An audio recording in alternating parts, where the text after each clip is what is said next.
Shalom à tous, soyez bénis.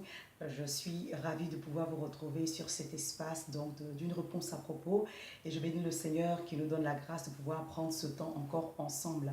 Aujourd'hui, j'ai la grâce de pouvoir répondre à cette question, la femme et le pantalon. Donc la tenue vestimentaire de la femme. Est-ce que la femme chrétienne peut s'habiller en pantalon? Et puis, encore plus poussé, parce que cela m'a été adressé personnellement, est-ce qu'une femme peut prêcher en pantalon? Donc, je vais essayer de trouver quelques éléments de réponse et j'espère par la grâce de Dieu que nous serons tous éclairés.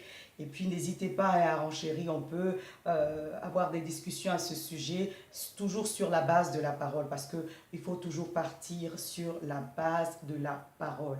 S'il y a un dress code biblique, ce sera dans la parole.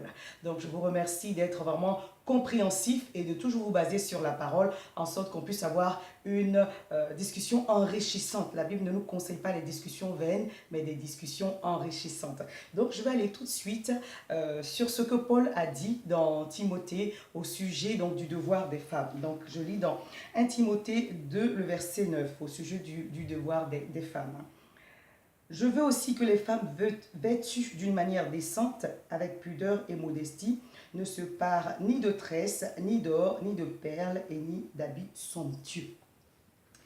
Donc, il faut tout de suite recadrer un peu les choses. Il ne faut pas oublier le contexte quand même qui est culturel.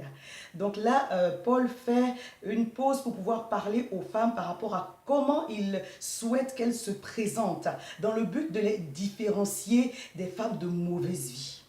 Donc, il parle aux femmes chrétiennes, il parle aux femmes qui ont reçu l'enseignement, il parle aux femmes qui sont en train de grandir dans la parole. Voilà ce qu'elles doivent avoir dans leur manière de se vêtir. Donc, la décence, premièrement, la pudeur et la modestie, pour se différencier des prostituées en particulier. Parce qu'à cause de leur travail, elles avaient besoin d'en faire plus pour se faire remarquer. Donc déjà, on voit que les femmes étaient voilées et les voiles étaient différents, qu'elles soient une jeune fille, qu'elles soient une femme mariée ou qu'elles soient une prostituée. Donc on pouvait les distinguer, leur catégorie, à partir de ce qu'elles portaient. Et lorsque Paul donne cette exhortation aux femmes, c'est en sorte qu'on ne puisse pas confondre une chrétienne, quelqu'un qui est né de nouveau, qui est en train de marcher avec le Seigneur, de quelqu'un qui ne connaît pas du tout Dieu. Parce que comme je le dis souvent, en tant qu'ambassadeur du royaume sur la terre, nous avons un devoir de présentation. Donc c'est très important. C'est pourquoi Paul dit, il faut qu'il y ait de la modestie, il ne faut pas en faire trop. Il faut qu'il y ait de la pudeur. Donc même si en tant que femme chrétienne, nous pouvons nous habiller jusqu'au genou, il faut faire attention. Parce que avant le genou, c'est pas bon.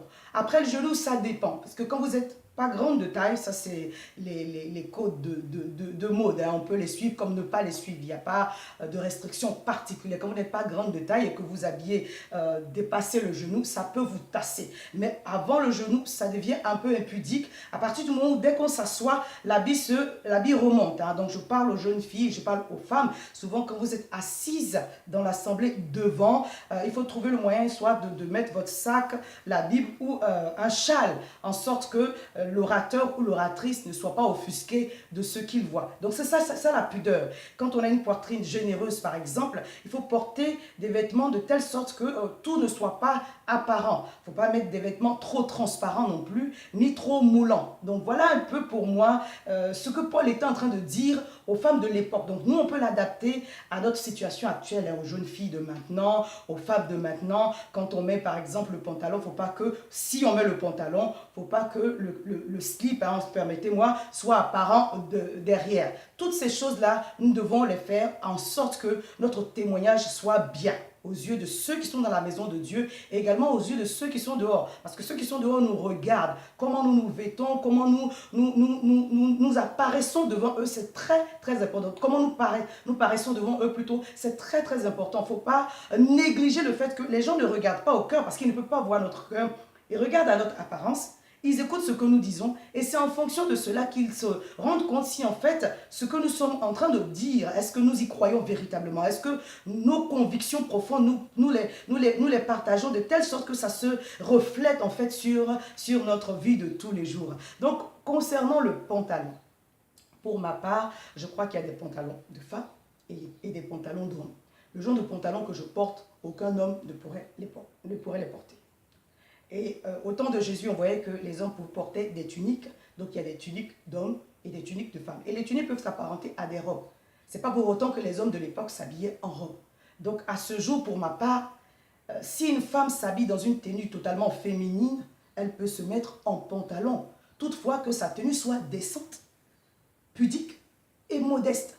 Voilà pour moi le code que Paul me donne à moi en tant que femme, en tant que servant de Dieu, et que je peux conseiller à toute personne qui veut vraiment s'habiller de façon correcte. Donc premièrement, la décence, la pudeur et la modestie. C'est-à-dire que même si on a beaucoup de moyens, il ne faut pas en faire trop. Parce que cela va dénoter en fait d'un certain déséquilibre intérieur. De la manière dont nous nous présentons montre en fait notre être, comment nous sommes à l'intérieur. C'est très important de comprendre qu'en fait, la manière dont nous nous habillons n'est pas anodine. Ça montre quelque chose de plus profond que cela. C'est pourquoi il faut tenir compte de la parole, en sorte que notre témoignage ne soit pas faussé par rapport à tout ce que nous voulons donner aux gens. Qu'après, notre habillement ne puisse pas nous discréditer. Voilà.